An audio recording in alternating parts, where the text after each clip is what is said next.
Hello दोस्तों, नमस्कार। स्वागत है आप लोगों का फिर से एक नई वीडियो में। तो दोस्तों, आज की वीडियो का हमारा टॉपिक होने वाला है, अगर हमारे फ्रिज का कंप्रेसर मोटर सूख जाता है तो उसको डलवाना चाहिए या फिर नहीं डलवाना चाहिए। तो इस टॉपिक पर आज मैं कंप्लीट बात करने वाला हूं और आप लोगों को ये कंफर्म बता दूंगा कि इसको फ्रिज में डलवाएं या फिर कंप्रेसर को या नहीं डलवाएं। ठीक है, तो चलिए शुरू करते हैं। देखिए, सबसे पहले जब भी हम फ्रिज का हमारा कंप्रेसर फूक जाता है तो हमारे मन में एक सवाल आता है कि हमारे जो फ्रिज का कंप्रेसर अगर वो फूक गया है तो उसको डलवाना चाहिए या फिर नहीं डलवाना चाहिए।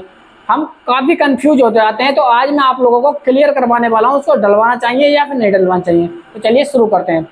तो सबसे पहले दोस्तों, अगर आप लोग फ्रिज कंप्रेसर डलवाना चाह रहे हैं तो सबसे पहले आप लोगों को अपने फ्रिज की कंडीशन के ऊपर ध्यान देना है कि हमारे जो फ्रिज की कंडीशन है वो काफी यानी कितने साल पुराना है, या फिर कहीं से गला हुआ तो नहीं है, या फिर ये जाल वगैरह तो हमारा कहीं से गला उला तो नहीं है। कभी कभी ऐसा होता है जब हमारा फ्रिज की जो कंडीशन है वो तो बिल्कुल ठीक होती है, यानी कि 2 या 3 साल में कंप्रेसर हमारा फूक जाता है, तो इस कंडीशन में हम फ्रिज में कंप्रेसर आराम से डलवा सकते हैं। ठीक है, अगर मान लीजिए हमारा फ्रिज 10 से 12 साल का हो गया है और जो इसकी हमारी फ्रिज की बॉडी होती है वो कहीं से डैमेज हो जाती है, तो इस कंडीशन में हमारा जो कंप्रेसर है तकरीबन 4 से 5 हज़ार रुपये में ओरिजिनल कंप्रेसर हमारा डलता है। ठीक है, तो उस कंडीशन में आप लोगों को, अगर आपके फ्रिज की बॉडी डैमेज हो गई है तो उस कंडीशन में आप लोगों को फ्रिज में कंप्रेसर नहीं डलवाना चाहिए।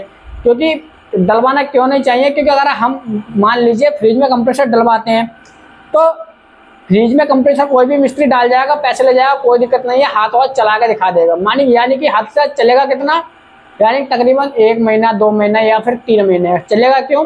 क्योंकि हमारे जो फ्रिज की कंडीशन है और ये जो जाली है वो इतनी गल जाती है, इनके अंदर जब हम गैस भरते हैं तो इन जाली के अंदर गैस चलती है। अगर मान लीजिए वो गैस, जब ये हमारी जाली गल जाएगी, जब वो गैस चलेगी तो गली हुई जाली में कभी भी हमारी गैस नहीं चलेगी। इससे क्या होगा, हमारी जो गैस है वो निकलती रहेगी बार बार। यानी कि आप लोगों को 1 महीने में, 2 महीने में, 3 महीने में, 4 महीने में ऐसे गैस डलवाने की जरूरत पड़ेगी। ठीक है, तो आप लोगों को ये नहीं करना है। मान लीजिए कंडीशन आप लोगों के फ्रिज की बढ़िया है, बॉडी बढ़िया है, जाल खराब हो गया तो ये जो जाल है इसको तो हम चेंज करवा सकते हैं, कोई दिक्कत नहीं है। ठीक है, कंडीशन आप लोगों की 1 नंबर होनी चाहिए। ठीक, अगर कंडीशन सही है आप लोगों की तभी आप लोग कंप्रेसर डलवाएं।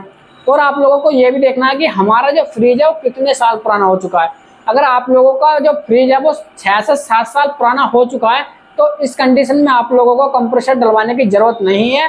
आप लोग क्या काम करें, फ्रिज ही दूसरा ले लें उसको बेच कर, और उस कंडीशन में आप लोग कंप्रेसर डलवाते हैं तो आप लोगों को परेशानी का सामना करना पड़ सकता है। ठीक है, तो आप लोगों को ऐसा नहीं करना है। अगर आप लोगों का जो फ्रिज है वो 5 साल से नीचे है तभी आप लोग कंप्रेसर मोटर डलवाएं, क्योंकि हमारे जो फ्रिज की कंप्रेसर मोटर है वो 4 से 5 हज़ार रुपये के बीच में जेन्युइन यानी कि ओरिजिनल डलती है। और जब भी आप लोग कंप्रेसर मोटर डलवाएं वो ओरिजिनल ही डलवाएं। अगर लोकल डलवाएंगे 1 साल की गारंटी तो देखिए दोनों फ्री कंप्रेसरों की आती है, यानी कि अगर लोकल कंप्रेसर डलवाएंगे तब भी हमारी 1 साल की गारंटी आएगी, और हम ओरिजिनल कंप्रेसर जेन्युइन कंप्रेसर डलवाएंगे तब भी हमारी 1 साल की गारंटी होगी।